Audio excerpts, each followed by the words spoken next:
Welcome, today's story is full of drama. Like and subscribe to stay updated. Let's get started. I met Sofia Torres when she moved into the house down the street from mine. We were both 12 years old at the time, and initially I didn't think much of it, just another new neighbor. The first I even knew about it was when I was jolted awake by the loud rumble of a moving van. I stayed up late the night before with my buddies Diego and Emilio Vargas, telling ghost stories in the backyard, so I was wiped out. Groggy, I stumbled to the window, squinted at the sight of the van, and muttered, "Just another truck," before crawling back into bed, hoping for a couple more hours of sleep. At least until my mom inevitably yelled for me to get up and eat something before it turned into lunchtime. My parents decided to throw a neighborhood barbecue to welcome the new family, and that meant me and my two brothers were conscripted over the next few days to help clean up the yard. Being on summer vacation, we were less than thrilled. As 12, 13, and 14-year-olds, we could think of plenty of things we'd rather be doing, but we bit the bullet, rolled up our sleeves, and got the work done. The next weekend, the new family showed up for the barbecue. At first, I wasn't particularly interested in going. My buddies and I had been planning to catch a new horror movie playing at the theater in Havenfield. But that all changed the moment I laid eyes on the daughters in the family. Normally, I couldn't care less about girls. I was only 12 after all. But Sofia was different. She stood out in a way I hadn't seen before. She was the first girl my age I'd ever noticed with noticeable curves, and I found myself oddly curious about her. When I glanced at her mom, Bianca, and her older sister, Camila, it became clear where she inherited her figure. Both of them looked like they were about to burst out of their tank tops. Needless to say, I decided to stick around. The Torres family consisted of Carlos and Bianca, along with their daughters Camila and Sofia. Carlos Torres was a small, unassuming man. He wore a faded, raggedy t-shirt that looked like it had been washed with the wrong load one too many times, paired with suit pants that seemed to have seen constant use for at least 6 years. Bianca, Camila, and Sofia, on the other hand, were dressed for the summer heat in shorts, tank tops, and sandals. "So, where are you from, Carlos?" I heard my mother asking from my perch behind a shrub, where I continued to stare at Sofia, who was lounging against a tree eating a slice of watermelon.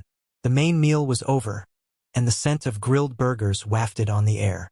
"Oh, don't stand on such formalities. Just call me Carlos. And we're from Denver, don't you know?" "Really? What brings you way out here?" Carlos took a pull on his beer and smiled, eyes twinkling beneath his eyebrows. "We're just after a change of scenery. I work for the University of Brighton, which is just a fancy term for a librarian, and they offered me a posting out here." "Interesting. Well, our college isn't all that much, but I'm sure they'll have plenty of work for you." "Yes, they're real," said a voice from my right. I jolted in surprise and turned to find Sofia standing there, casually leaning against the tree I'd been using for cover. She was licking watermelon juice off her fingers, her big eyes fixed squarely on me. "I beg your pardon?" I said. She tilted her head slightly. "My boobs. They're real. I saw you staring at them." Her bluntness hit me like a slap, and my face flushed a deep red. I couldn't bring myself to meet her gaze and stared awkwardly at the ground instead. "Don't worry about it," she said matter-of-factly. "It doesn't bother me." And it seemed it didn't. She continued licking her fingers and watching me with cool amusement.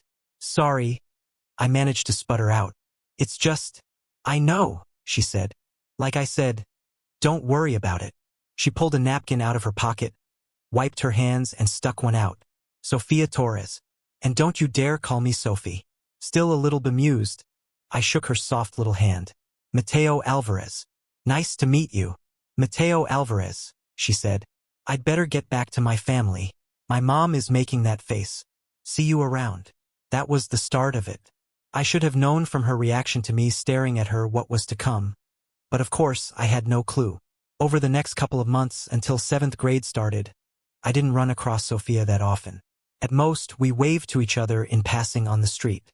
She quickly found a crowd of girls to run with, and I had my buddies. Our next meaningful encounter happened shortly before Halloween in 7th grade. I was heading for home after school when I heard a scream from around the corner. Four guys had Sofia pinned against the wall of the school building. She was trying to get by them, and Luis Vega and his buddies were blocking her way. Luis was grabbing at her hips and making mooing noises while his buddies laughed. Miguel Soto was pulling her pigtails at the same time. I had had some run-ins with Luis and his gang. Once earlier this summer at the swimming pool, and another time last year in the cafeteria, and he knew that I wouldn't take any of his crap. Sophia was at least a nodding acquaintance of mine and a neighbor, but that wasn't the reason I was going to intervene. The real reason was I hated bullies. "Leave her alone, Luis," I said as I came up to them. Luis sneered at me but let go of Sophia, who backed away. "You gonna fight me, Alvarez?" Luis snarled. "You sweet on cowgirl here or something?" I asked Sophia if she would hold my backpack, and she nodded, still looking a bit scared. "Yes, Luis, if I have to, I will," I said, not giving an inch. "Now get your butt out of here." It was 4-on-1 odds, but we were on school property, and there were teachers still around. If we did get into a knockdown, drag-out fight, it was likely Luis and his buddies would get expelled. So could I, for that matter, but I figured I'd get points for trying to help Sophia. It seemed that Luis's buddies realized this too because they left. I saw Luis staring at me, both of his brain cells working overtime before he realized what I had. He gave me a nasty look and then left, trying to walk like a tough guy and looking constipated instead. Sophia stared at me. It was that same rather amused gaze she had given me at the barbecue but tempered with a bit of residual fear from the situation she had just escaped. Aside from that sharp scream I had heard, probably when Luis had yanked on her, she hadn't said a word. Now she looked up at me, smiled and said, "You weren't really going to fight him, were you? The only way to deal with guys like that is to stomp them," I said, trying to sound more confident than I felt. "Gotta show them that you won't take any of their crap." She kept those coolly amused eyes on me for a moment, smiled and said, "Thanks for stepping in. Be seeing you around."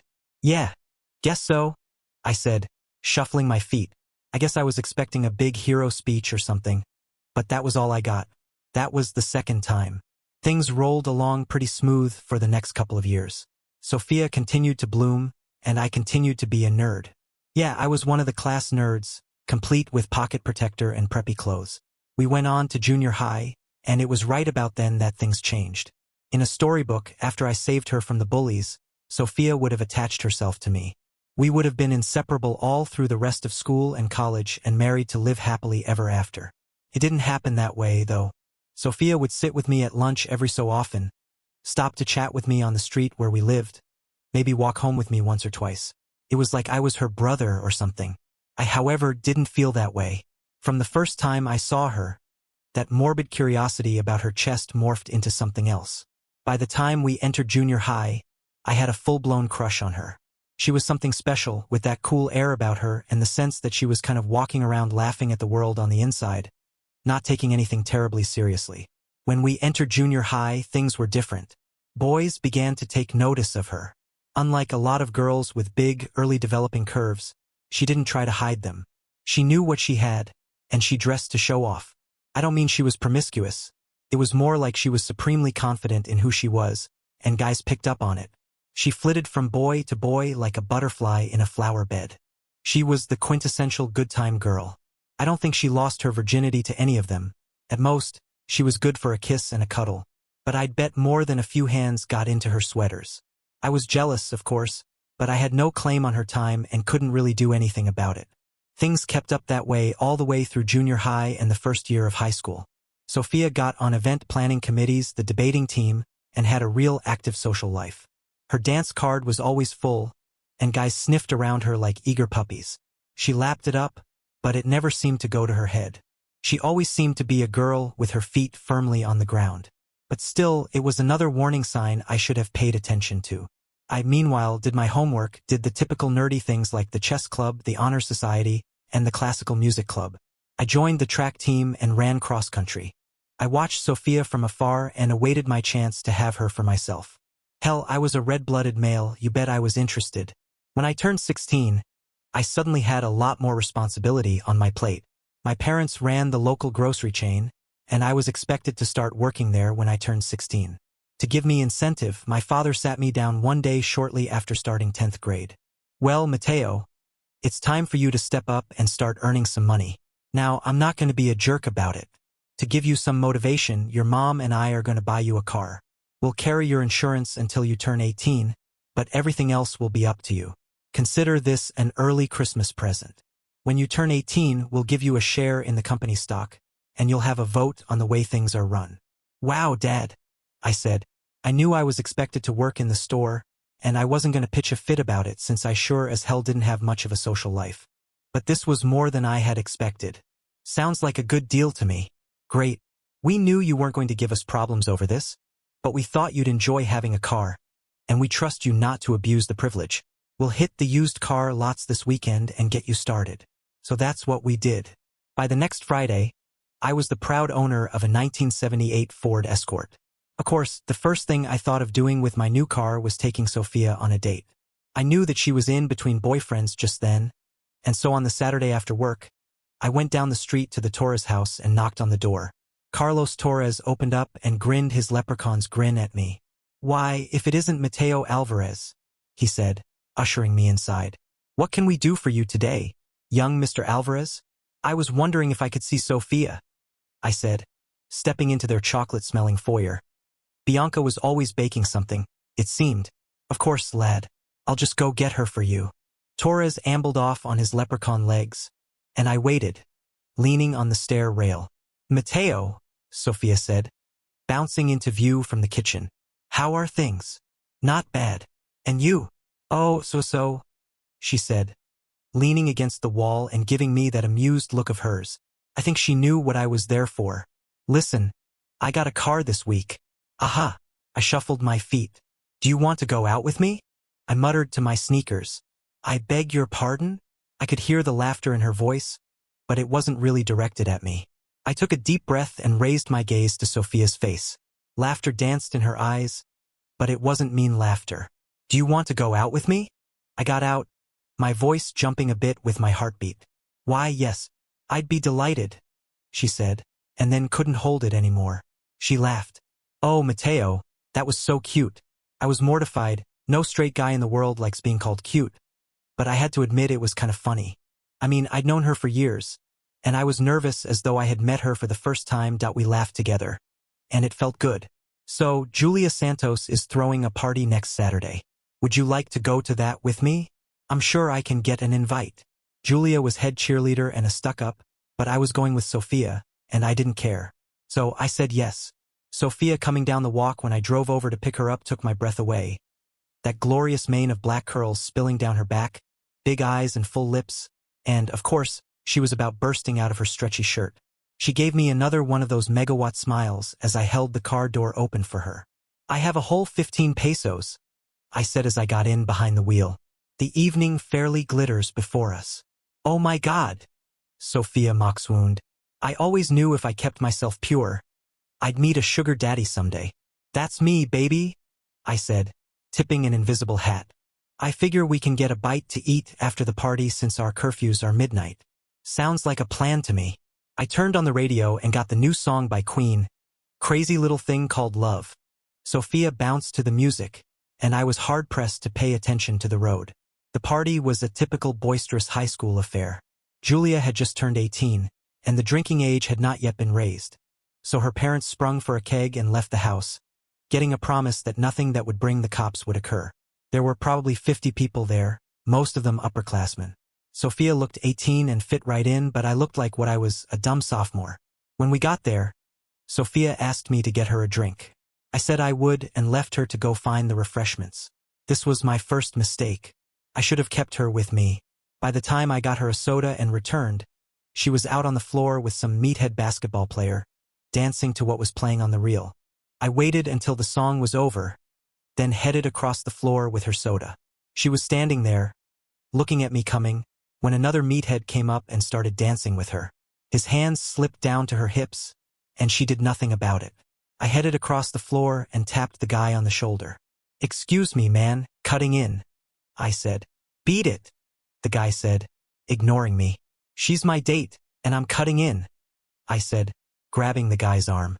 "Aho," he said and swung at me. I grabbed his wrist as it came at me, yanked, and kicked the back of his knee lightly. He crashed to the floor, and I dumped Sophia's soda on him.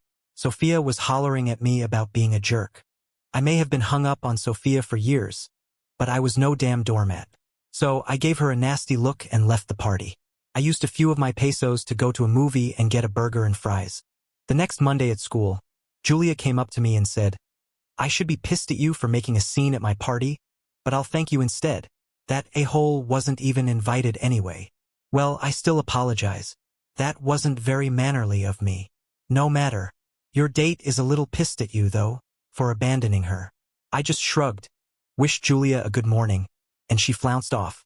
Later, at lunch, I was sitting in the cafeteria off to one side, picking over a wilted salad and going over my notes for civics when Sophia sat down across from me.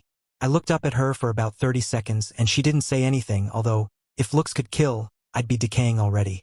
So I went back to my notes. Well, Matteo, I'm waiting. I looked up from my notes again. Waiting for what, Sophia? I'm waiting for an apology for your behavior the other night. You will be waiting for a very long time if you're expecting an apology for what your behavior caused me to do. I said. My behavior? You act like a total jerk, and it's my fault. The cool amusement was gone, and I guess she was showing the fabled Irish temper because her eyes flashed and her cheeks were red. I could practically see the smoke coming out her ears. Yeah, your behavior. You send me to get a drink, and then, while I'm doing it, you hook up with a guy to dance. No big deal. But when you see me coming across the floor with your drink, you hook up with another guy and let him pull your body. When I cut in to try and remind you whose date you are, the guy gets mouthy and physical. And when I get physical back, it's my fault. So, it'll be a cold day in hell before you get an apology from me. Now, if you don't mind, I need to finish up this chapter. And I went back to my book. She stared at me before getting up, nearly knocking the chair over in her fit of high dudgeon, and stormed off. I shrugged and kept reading. Did I want Sophia? Hell yes, I did. I wanted her like nobody's business. She filled my head at night and was the subject of my more risque fantasies. I could see us growing old together, but none of that changed the fact that I wasn't going to be a goddamn doormat for her. She was so damn hot that she was used to controlling the pace of the relationship because the poor doofus would do and put up with anything to be in her presence. But I wasn't going to play that game. She might have been the hottest thing on two legs with those gorgeous eyes, curls, and massive curves, but if I gave in to her now, she would begin to get the idea that she could control me. I wasn't having any of that. It came as no surprise to me that I didn't hear from her for the next week. I didn't call or seek her out either. My days were spent keeping up with my homework and doing my job at the store. I thought about her all the time and I missed her, but I stayed away. I was, again, sitting at lunch a week later when Sophia came up and once again sat across from me. She wasn't mad anymore, but she looked kind of upset still. Hi, Matteo. Hi, Sophia. I said. How have you been? Not bad. And you? Could be better. Oh. She waited a beat. I'm sorry, Matteo. You're right in that I should have handled things better at the party last weekend. My only excuse was that I was caught up in the dancing and just kind of let things get out of control. So, I'm sorry. That's okay, Sophia. I guess I could have handled things better too. I wanted to say, see how easy that was? But I kept my mouth shut and was just grateful she even bothered to apologize at all. There was a beat of silence, and then, shall we try again? How about dinner and a movie on Saturday? I'd like that. Give me a call. She smiled at me, got up, and strolled off with me watching her every movement, along with about every other guy in the vicinity. I called and we went out to the drive-in. She sat next to me and leaned on my shoulder. Her hair smelled of the apple shampoo she used, and her skin smelled like wildflowers. I was conscious of her every movement, and I flashed hot and cold every time she shifted. It was like being in the grips of a tropical fever. I was resigned to a furious session with my right hand when I got home. As hung up as I was on her, I didn't think she felt the same way. I didn't get the feeling that she did anything different with me that she didn't do with any other of her dates. To her, I was probably just the dorky kid down the street. Nevertheless, we sort of found ourselves going together without really talking about it. We never got much beyond hand-holding and kissing, although I was often sent home so bow-legged I could barely walk. We sat together at lunch, I gave her rides home from school, and we kept company on the weekends. So, things went through the rest of 10th grade and on into the 11th, all the way up to about a month before that year's Christmas dance. We need to talk, Matteo, Sophia said to me one night shortly after Halloween. We were sitting in Leo's diner, a student hangout with burgers and fries, on a Saturday night after having gone to a little carnival, the last of the season. I had gotten to kiss her at the top of the Ferris wheel, and she had just smiled at me as though she knew exactly what had just happened. Now we were sitting here, and I had just been given that dreaded phrase. About what? She took a deep breath and fiddled with a ketchup bottle. I think we need to see other people for a while. We've been together for a long time, and we should really see what others are like. I wasn't stupid. I had overheard Sophia say that Adrian Romero was dreamy, and how Marco Salazar was hot as hell. But I had really expected her to stick with me. I did the only thing I could think of. Just then I got up, walked out, and left her sitting there. Leo's was only a couple of blocks from my house. Let her walk home. The next day, I got a phone call from her. Why did you do that? You didn't want to be with me anymore, so I was just giving you what you wanted. I barked and hung up. Was I being an a-hole? You bet. But I was still 17, and I've never met a 17-year-old male who wasn't one at times. Sophia made an effort to get in touch with me, but I ignored her. 2 weeks after that, she was going steady with Marco. I skipped going to the Christmas dance because I didn't think I could bear the sight of her in Marco's arms. After that, Sophia was seen once again sampling all the male delights in our school. I even heard that she went to a frat house party on Memorial Day weekend, although I didn't know if it was true or not. It wouldn't surprise me if she had. She looked 23 and not at all like a high school girl. Whether or not she pulled a train like I heard, I wasn't sure, and I wasn't sure if I wanted to find out. I didn't think she had. She liked male attention, but she wasn't that kind of girl. She dressed to show off her assets, but as far as I knew, she was still a virgin. We never got far enough in our dating career to discuss sex, and the closest I got to first base was kissing her on that Ferris wheel. I meanwhile began dating. What's good for the goose is good for the gander, right? I went to a couple of New Year's parties with Isabel Cruz. Sophia gave me nasty looks all through the evening, which I found funny in as much as she was there with David Ortiz, and he seemed to be made of all hands. I did my best to ignore both her looks and my jealousy and kept Isabel out on the floor as often as she wanted. When I took her home, I got a fairly hot goodnight kiss. After being in clinches with Sophia, Isabel felt tiny and almost insignificant. She was a nice girl, but I felt nothing for her, and I have to admit the main reason I was with her was to piss off Sophia. Yeah, I know I was being a jerk, but I was still only a kid, and you're expected to be stupid with the opposite sex at that age. Call you tomorrow? I asked on her doorstep. You know my number, she said and flounced inside with a saucy flip of her skirt. I called and we went out again, this time to a skating rink. Sophia wasn't there, but several of her friends were, and I had no doubt that she would be getting a blow-by-blow account of the whole thing. That time, when I took Isabel home, I got another goodnight kiss, and she wriggled in my arms. Again, I didn't really get much physical effect from her. She was a small girl with fluffy blonde curls. I wanted my big, soft Sophia, not this little pixie.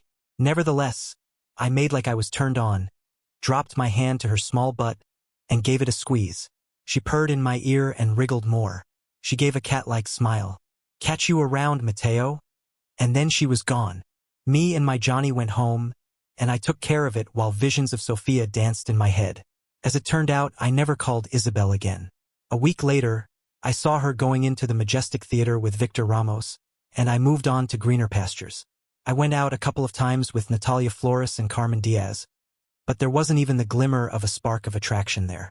Finally, shortly before 11th grade let out, I was once again sitting in the cafeteria reviewing notes when Sophia sat across from me. Hi, Mateo. Hi, Sophia. Glad to be out of school soon. Sort of. Means I have to work more, I guess. There's that. Silence. I watched her, keeping a neutral look on my face, although everything in me wanted to jump for joy that she was talking to me again. I'm sorry, Mateo. I was stupid. Do you want to put us back together? Sure. I'm not seeing anyone right now. She beamed at me, and my heart melted. I could have taken a hard line with her, but damn it, I wanted her, and I knew it. Why screw around? We went together to the junior prom, and she was finally my full-time girl. We kept steady company through most of the summer, or at least as steady as I could, given my work schedule.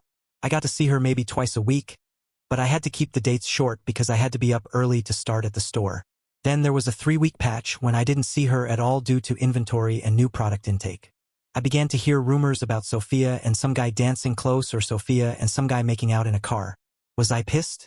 Bet your ass. But what could I do? I couldn't take the time off, so all I could do was live with it. After that 3-week patch, we were back to a semi-regular schedule. I didn't say anything about the rumors I'd heard, and that was probably a mistake that would come back to haunt me. All that was driven out of my mind a month later. My 18th birthday was August 18th, coincidentally 2 days before Sophia's. My folks threw me a good party and even brought in a cake. Sophia, unfortunately, couldn't make it. She and her family went out to visit relatives out of state to celebrate her own 18th. Then it was Labor Day, and things got interesting. Sophia's parents were dropping her sister Camila off at her senior year of college, but Sophia stayed home. I got a call from her that Friday. Want to come over tomorrow? I got to work from 9 to 4, but I can be over after that. Wonderful. I'll expect you right at 4:15, and don't be late. The next day, I went over to her house and knocked on the door. The sight that greeted me when it was opened made my jaw drop and my pants get tight. Fast. There stood Sophia. She was wearing a rose-colored bustier, practically overflowing with curves. I bet if I tweaked the straps, they would twang like guitar strings. She had done something to her hair so that it floated in a fluffy cloud around her. I caught the scent of flowers. Was it rose oil? On her lower half was the briefest pair of panties I'd ever seen in my life. Her eyes were heavy-lidded, her lips red and plump. In short, she looked like she wanted to be devoured. "Quick! Get in here before somebody sees me," she said, taking my suddenly sweaty hand and pulling me inside. She reached past me to close the door. "What's going on here?" I asked, my voice squeaking for the first time in 2 years. My heart pounded like a kettle drum. She smiled at me and, still holding my hand, tugged me toward the living room. "Come here, lover, and I'll tell you all about it." She guided me to the old sofa and practically sat on my lap. "What's happening here?" I repeated dumbly. She giggled, and my eyes tracked every bounce. "Geez, Mateo, you sure can be dense sometimes," she snickered. "I'm sitting here, almost naked, in your lap in an empty house. Just what do you think is going on?" I stared at her, amazement written all over my face. "Just 1 second, though," she said, moving even closer. "I fully intend to go to my wedding bed a virgin, so you can do absolutely anything with me, Mateo, except have sex. Anything at all, Mateo. You can use absolutely anything on me except that. Can you agree to that?" By this time, she was rubbing on me like a cat, saying these things in my ear in a low, seductive purr I'd never heard from her before. Sophia, who never used dirty words, now sounded downright filthy. I was a little taken aback, but far more of my blood flow had diverted south, and I would agree to almost anything. "Yeah, I can agree to that," I said in a voice that wasn't quite steady. My mouth felt dry, and I was hot all over. "Great," she purred. "Come on, and I'll show you the playroom." She led me to her bedroom and closed the door. It was full of candles and smelled of lilacs. There was no corny romantic music, though.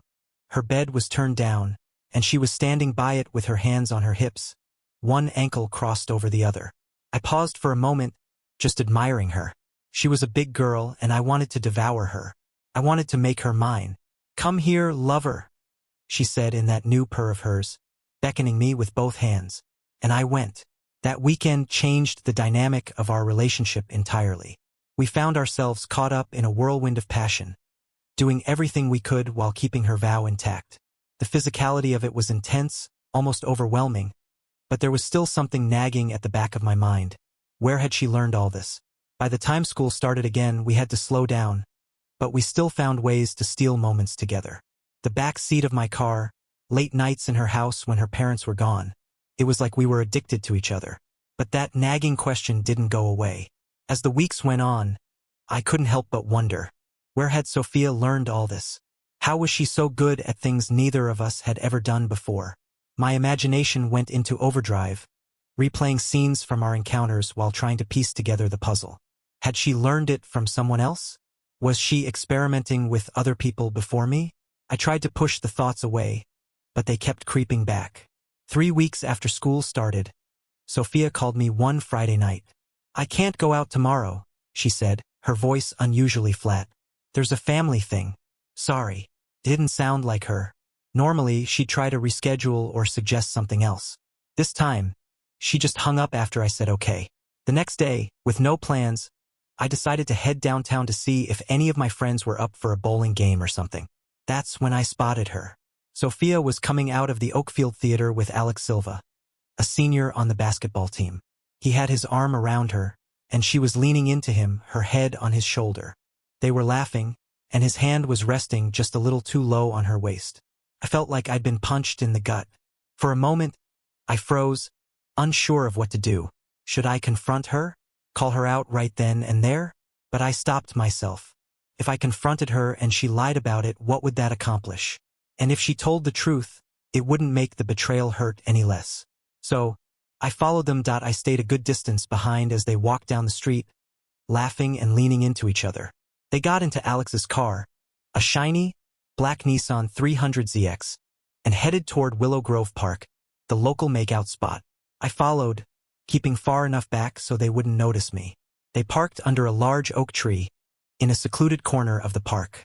I pulled over a ways down the street, where I could watch without being seen.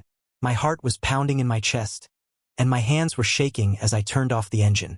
What was I doing? Why was I putting myself through this? But I couldn't stop. For a while, nothing happened. I could see the faint glow of the car's interior lights and their silhouettes moving inside. Then, after a few minutes, Sophia leaned across the seat, and her head disappeared into Alex's lap. My stomach dropped, and I felt a wave of nausea. My mind screamed at me to look away, but I couldn't. It only lasted about a minute. She sat back up, wiped her mouth with the back of her hand, and laughed. He reached over, cupped her face, and kissed her. That smile, the same smile she used to give me, lit up her face. That was it. I couldn't watch anymore. I started the car and drove away, my mind racing. Every emotion hit me at once. Anger, betrayal, humiliation, sadness. I wanted to confront her, to demand answers, but I knew it wouldn't change anything. Whatever was happening between us was broken, and I didn't know if it could be fixed. The next Friday, she showed up at my house. "Why haven't you called?" she asked, standing on the porch with her arms crossed. "I didn't want to interfere with your social life," I said flatly. "What the hell does that mean, Mateo?" "It means I didn't want to get in the way of your running around." "What are you talking about?" "Don't lie to me, Sophia. I saw you last weekend, coming out of the theater with Alex. I followed you to Willow Grove. I saw what you did. If you wanted to go on a date with another guy, all you had to do was tell me. I wouldn't have been happy, but I'd have gotten over it. But you went out there and you know what you did. So just stay the hell away from me." Her face turned pale, and she stared at me wide-eyed. "You followed me? What the hell is wrong with you? That's creepy as hell. You think I'm the problem here?" I snapped. "You're the one sneaking around with another guy. Don't try to turn this around on me." "I don't owe you anything," she shouted, her voice rising. "You don't own me, Mateo. There was nothing saying we were exclusive. I can do what I want." "Then why did you lie to me?" I shot back. "If you thought you weren't doing anything wrong, why didn't you just tell me the truth?" She opened her mouth to reply, then closed it again, her face flushing red.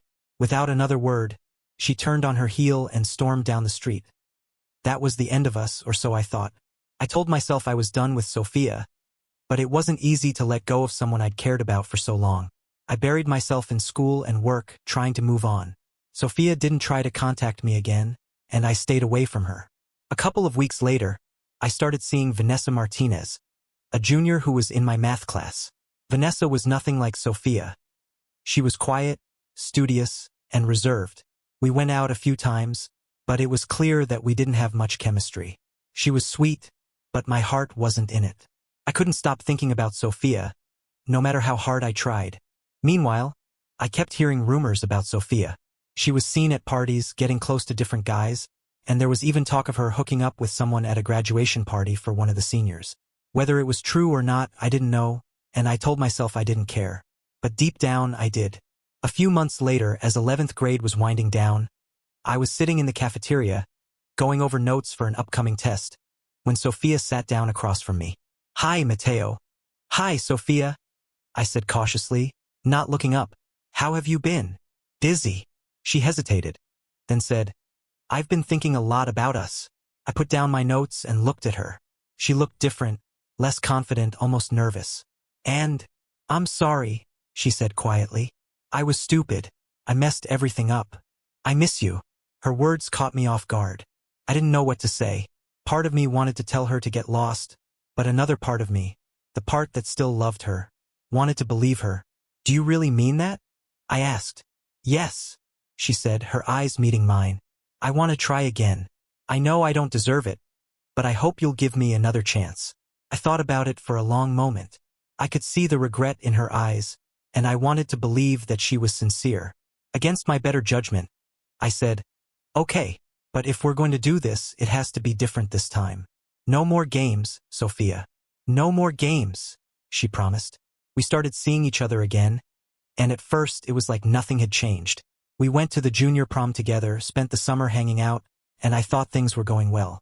But there was a nagging doubt in the back of my mind, something I couldn't quite shake. Then, about a month before my 18th birthday, I started hearing rumors again. People were talking about Sophia and some guy she'd been seen with at a party. I didn't want to believe it, but the doubts started creeping back. A week later, I asked her about it. I've been hearing things, Sophia. People are saying you've been seeing someone else. Is it true? She looked shocked. No, of course not. Who's saying that? I don't know, just people. Well, they're lying, she said firmly. You're the only one I'm with, Matteo. You have to believe me. I wanted to believe her, but something in her voice didn't sound right. Despite her denial, the doubt lingered. I tried to brush it off, convincing myself I was just being paranoid. But something didn't sit right. Sophia's behavior started to change. She seemed distracted, distant at times, and her excuses for being busy or unavailable felt rehearsed. Then, about 2 weeks before my birthday, it all came crashing down. I was finishing up a shift at the store when one of my coworkers, Ricardo, casually mentioned seeing Sophia at a party the weekend before. She was with some guy, he said. I think his name was Julian Perez. They were getting pretty close. I felt my stomach twist. Are you sure it was her? I asked, trying to keep my voice steady. Positive, he said. Sorry, man. I thought you should know. I thanked him and left the store, my mind racing. Was it true? Had she lied to me again? I didn't want to believe it, but deep down, I knew I needed to find out. The next day, I decided to confront her. After work, I drove to her house and knocked on the door. She answered, looking surprised to see me. Matteo, what are you doing here? We need to talk, I said, stepping inside. She closed the door behind me, and we stood in the living room, an awkward silence hanging between us. What's going on? She asked, her voice uncertain. Were you with Julian Perez last weekend? I asked bluntly. Her face went pale. Who told you that? Does it matter? I shot back. Just tell me the truth, Sophia. She hesitated, her eyes darting away from mine. It's not what you think, she said finally. He's just a friend. Really? Because people are saying you were all over each other at the party. That's not true, she snapped. I wasn't doing anything wrong. Then why do you look so guilty? I asked, my voice rising. You promised me, Sophia. You said no more games. She opened her mouth to reply, but no words came out. The silence was deafening. That's what I thought, I said, turning toward the door. We're done. For real this time. Matteo, wait, she called after me, but I didn't stop. I walked out the door, got in my car, and drove away. The days that followed were a blur. I felt angry, hurt, and betrayed all over again. This time, though, I knew I couldn't go back. I deleted her number from my phone, blocked her on social media, and avoided her at school. I didn't care how many times she tried to talk to me. I wasn't going to listen. For the first time in years, I started focusing on myself. I spent more time with my friends, worked longer shifts at the store, and even started training harder for track. Slowly, I began to feel like myself again. A few weeks later, I saw Sophia at the mall. She was with Julian, laughing and holding his hand. It stung, but I kept my head high and walked past them without a word. Seeing Sophia with Julian at the mall hurt, but it was also the confirmation I needed to fully let go. I focused on moving forward, trying to rebuild my life without her in it. I stayed busy with school, work, and track practice, but the memories of her lingered like a ghost. A month later, as senior year began, I started dating Adriana Lopez, a girl from my chemistry class. Adriana was different. Calm, down-to-earth, and refreshingly honest. We hit it off quickly, and while I couldn't say I was in love with her, being with her helped me feel less like a walking wound. Adriana knew about Sophia. Everyone did. Small towns have a way of making everyone's business public. But she never brought it up, and I was grateful for that. We went to the homecoming dance together, and while it wasn't magical or life-changing, it was nice. Normal. I needed normal. But Sophia wasn't done with me. About 2 months into my relationship with Adriana, I found a note stuffed into my locker. Matteo, I know you don't want to talk to me, but I need to see you. Please, it's important. Sophia. I stared at the note, my stomach twisting. Why now? Why, after all this time, was she trying to reach out? For days, I debated whether to meet her. Adriana noticed my distraction and asked if everything was okay. I told her I was just stressed about school, not wanting to drag her into the mess. Eventually, curiosity got the better of me. Against my better judgment, I texted Sophia and agreed to meet her at Starbucks after school. When I arrived, she was already there, sitting at a corner table with her hands wrapped around a cup of coffee. She looked nervous, which was rare for her. Sophia was always so confident, almost to a fault. Thanks for coming, she said as I sat down. What do you want, Sophia? I asked, keeping my tone neutral. She took a deep breath. I'm sorry, Matteo, for everything, for lying, for hurting you, for all of it. I folded my arms. Why now? Why are you telling me this now? Because I can't stop thinking about you, she said, her voice trembling. I made so many mistakes, and I don't expect you to forgive me. I wanted you to know that I regret it. All of it. I didn't know what to say. Part of me wanted to tell her to get lost, but another part of me, the part that still cared about her even after everything, wanted to believe her. I don't know if I can forgive you, Sophia, I said finally. You broke my trust. Twice. I know, she said, tears welling up in her eyes. And I don't deserve a second chance. But I had to try. We sat in silence for a moment, the weight of her words hanging between us. I'm with someone else now, I said eventually. Adriana. She's good to me. I'm glad, she said quietly, looking down at her cup. You deserve that. I stood up, feeling a strange mix of sadness and relief. Take care of yourself, Sophia. You too, Matteo. That was the last time we spoke. She stayed with Julian for a while, but I heard through the grapevine that they eventually broke up. As for me, things with Adriana didn't last beyond high school, but our breakup was mutual and amicable. Looking back, I realized that Sophia had taught me a lot about love, trust, and, most importantly, self-respect. It wasn't an easy lesson, but it was one I'd carry with me for the rest of my life. After graduating high school, life moved on quickly. I enrolled at Central Valley University, where I pursued a degree in business management to eventually take over my family's grocery chain. The transition to college was a welcome change. New faces, new opportunities, and the chance to finally leave the drama of high school behind. Sophia faded into the background of my life, but she was never entirely gone. Every now and then, I'd hear something about her through mutual friends or social media. She started studying psychology at a community college and seemed to thrive socially, but I avoided checking in on her too often. I didn't want to reopen old wounds. In my sophomore year of college, I met Carolina Rivera. Carolina was nothing like Sophia. She was ambitious, fiercely independent, and had a sharp sense of humor. We met in a group project for one of my business courses, and by the end of the semester, we were inseparable. For the first time in years, I felt truly happy and confident in a relationship. Carolina and I dated for 3 years. We graduated together, and I took over management of my family's grocery chain while she started working for a nonprofit organization in town. We moved in together shortly after graduation, and it felt like my life was finally falling into place. Then, one afternoon, while I was at the store reviewing inventory records, I got a message on Facebook. It was from Sophia. I hesitated for a long moment before opening the message. Hi, Matteo. I know it's been a long time, but I've been thinking about you. I'd really like to catch up if you're open to it. No pressure, just let me know. I stared at the message, my heart pounding. Why now? What could she possibly want after all these years? I debated ignoring it, but curiosity got the better of me. Hi, Sophia. It's been a long time. I'm doing well, busy with work. What about you? She responded almost immediately. I'm doing okay. I'm working as a school counselor now and just moved back to Hillcrest. I'd love to catch up sometime if you're free. Against my better judgment, I agreed to meet her for coffee.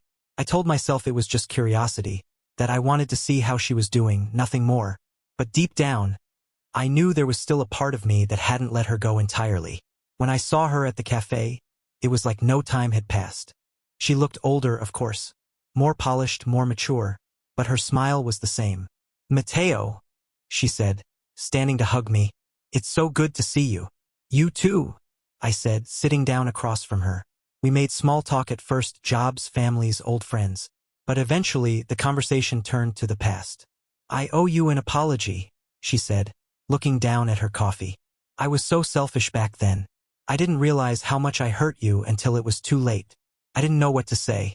Hearing her admit it felt like closure, but it also stirred up emotions I thought I'd buried. "I've moved on, Sophia," I said finally. "I'm with someone now, Carolina. She's great." "I'm glad," she said, smiling.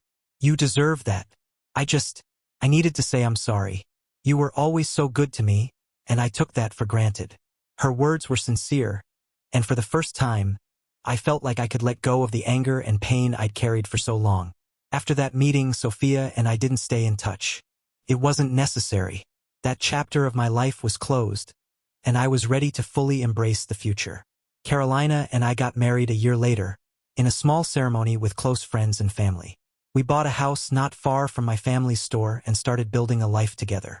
I never saw Sophia again, but I wished her well. She was part of my past, a chapter that had shaped me, for better or worse. And while I would always remember her, I finally understood that some people are meant to be lessons, not lifelong companions.